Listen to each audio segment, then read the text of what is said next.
L'apéritif est le moment convivial par excellence. On grignote, on sirote sans voir le temps passer et sans toujours faire attention à ce que l'on consomme. Charcuterie, fromage, pain, bretzel, popcorn, crêpes fourrées, galettes de maïs, soufflés, goût cacahuètes, crackers, snacks, frites, pétales, tortillas, chips de crevettes. Les 3 rotons l'envers. Il y a de tout. Il y a de tout. Alors comment se faire plaisir sans se soucier de sa ligne? On va voir ça avec vous, docteur Jean-Michel Cohen. D'abord, est-ce qu'on peut faire un peu un état des lieux? Les biscuits salés qu'on prend, les cacahuètes, les amandes, les pistaches, ça c'est très calorique. Ça va aller riche. C'est tout gras, salé et en général mal composé. Auparavant d'ailleurs, vous aviez exclusivement, quand vous preniez l'apéritif, qui est censé vous ouvrir l'appétit et vous mettre dans l'esprit de la convivialité, les olives, les chips, les cacahuètes et tous les oléagineux. En réalité, quand vous regardez bien cette gamme de produits, à part les olives qui sont aux alentours de 300 calories les 100 grammes, mais extrêmement salées, 2 grammes pour 100 grammes. Tous les autres produits, allez, on va faire un gros bloc, c'est entre 500 et 700 calories les 100 grammes. C'est-à-dire les cacahuètes, les pistaches, les amandes, les noisettes, tout ça? Oui, il y a eu une mode qui a consisté à dire que ces amandes, etc., ces cacahuètes, c'était bon pour la santé parce que ça contenait des oméga 6. Oui. Mais je vous ai déjà expliqué quand on a fait les huiles que ça ne sert à rien d'avoir trop d'oméga 3 ou trop d'oméga 6.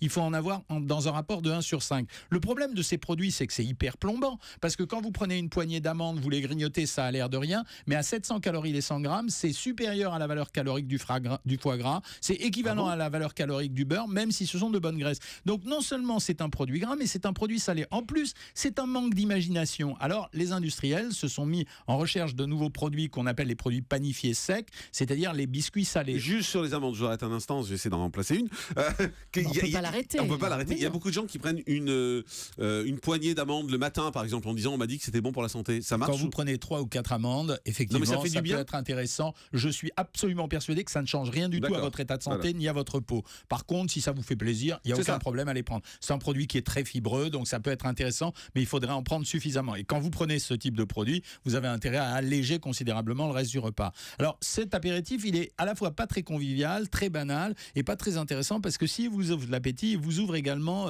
l'envie de boire et la plupart du temps, l'apéritif sont les boissons alcoolisées. Donc les biscuits salés. Alors les biscuits salés, on va les regrouper, c'est tout la même chose. Ça veut dire que pareil, on démarre à 500 calories, on finit à 650, notamment parce qu'on a inventé les biscuits fourrés, salés, c'est-à-dire qu'ils sont remplis de pâte de crème. Quand vous regardez la composition de ces produits, elle fait frémir la plupart du temps, parce que non seulement vous avez la classique farine, parce que c'est la base du biscuit, mais derrière, vous avez en général des huiles pour les rendre craquants, et on ne peut pas faire autre chose qu'utiliser des huiles saturées, comme l'huile de palme, l'huile de coco, l'huile de copra, parce que c'est ça qui va donner la tenue au produit. Donc ces produits sont à la fois riches, mal composés, ouvrent l'appétit en apportant beaucoup de sel, donc on est vraiment complètement à côté de la plaque, même si on en a tous pris l'habitude. Et l'idée, c'est de se dire comment on peut faire pour rendre les choses plus intéressantes. Alors, première chose, dans un apéritif, qu'est-ce qui est important? Il va y avoir 1, les produits, mais 2 aussi la préparation. C'est-à-dire la préparation est là où on a un apport considérable qui s'est fait. C'est la cuisine qui l'a faite par l'intermédiaire des cuillères, des verrines et des brochettes. Et ça, on oublie rarement. J'ai ramené sur le studio, par exemple,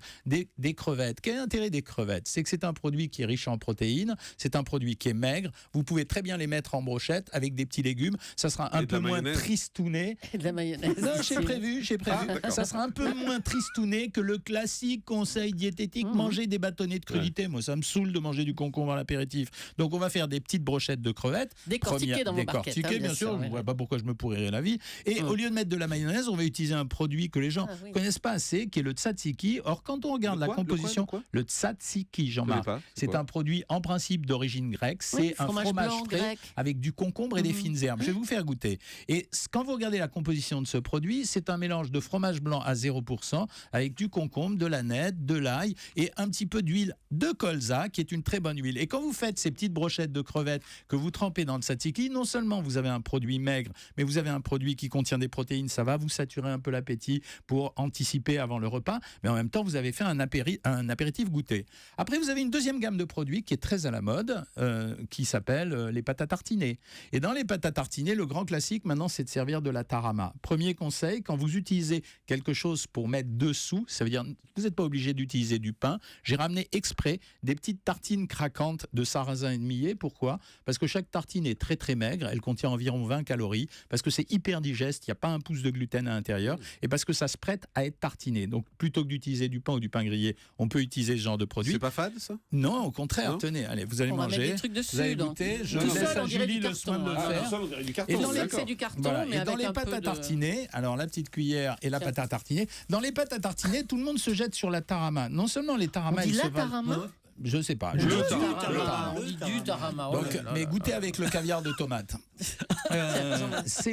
Quand tout le monde se jette sur ce type de produit, en fait, d'abord, il y en a plein de types. C'est-à-dire que pour que ça soit une bonne tarama ou un bon tarama, il faut que ça soit fait avec une huile de bonne qualité, c'est-à-dire de l'huile de colza. Et ensuite, il faut qu'il y ait suffisamment d'œufs de cabillaud. Mais dans les pâtes à tartiner, moi, je voudrais mettre à l'honneur ces caviars de tomate qui sont des produits absolument sans matière grasse, qui sont extrêmement intéressants en termes de goût. Voilà, Jean-Marc, ça vous a plu.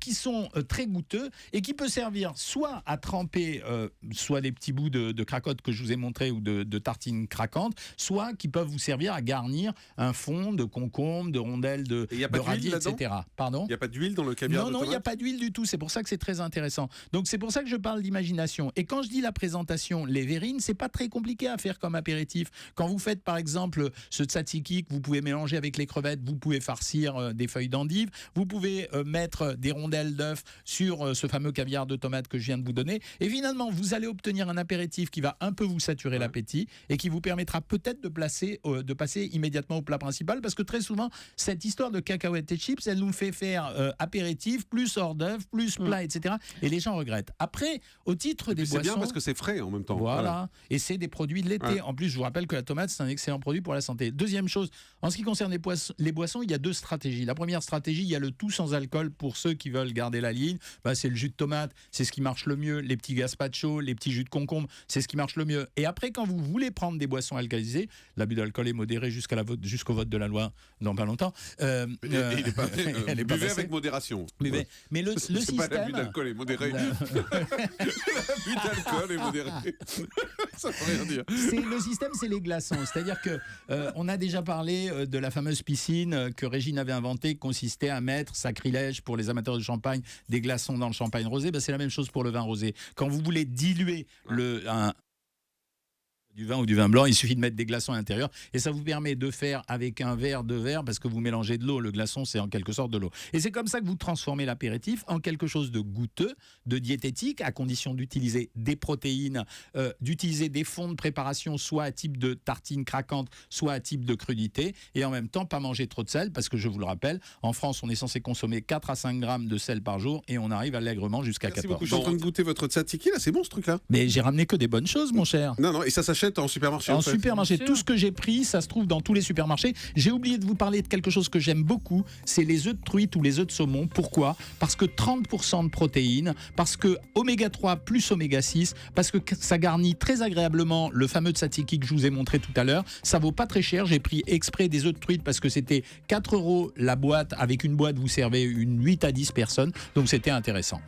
Juste un mot, parce qu'il n'y a pas écrit les calories dans le tzatziki, c'est normal. Mais moi je peux vous les donner, c'est environ 120 calories pour 100 grammes, ce qui est assez faible. D'accord, il y a plein de choses dedans, hein. C'est pas juste du fromage. Il y a du fromage blanc, il y a de la nette, il y a de l'ail sel, sec, du persil, de l'ail, traces de soja, de gluten, de crustacés, des œufs, du poisson, du céleri, de la moutarde, des graines de sésame, des mollusques. Je vous signale que c'est en dernier ingrédient, c'est-à-dire ce qu'on regarde quand on regarde une étiquette, je vous l'apprendrai une autre fois, c'est les 5 premiers ingrédients. Après le reste, ce sont des traces, ils sont obligés de le faire parce qu'on ne sait pas toujours dans un produit ce qu'il peut y avoir, donc par précaution, on met plein de choses. Moi je regarde tout. Voilà. On fait une pause, on se retrouve dans un instant. À tout de suite sur Europe 1.